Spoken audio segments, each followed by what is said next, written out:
The third thing we want to talk about is rate of return on investment.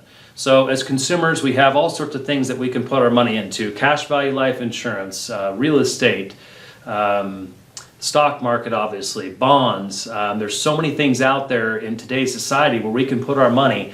Cryptocurrency is an example.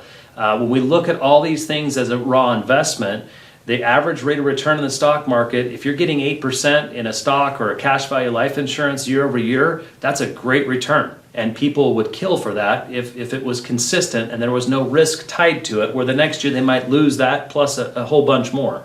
So when we look at ROI in the solar industry, what we've seen here over our 9-year history is about an average of about a 16 to 19% rate of return on your money on a retrofit application.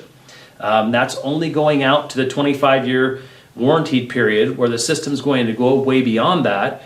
But that would be unfair for us to calculate that in there. But when we look at that 16 to 19 and the system goes 35 years, let's say, of producing, that 16 to 19 turns into 22 to 25 really fast, which is a pretty unbeatable rate of return.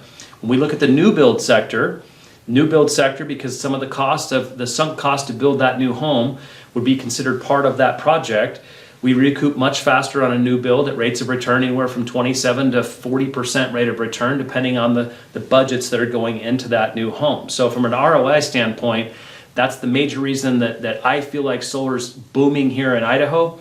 It is truly the safest place we can park our money at the highest rate of return.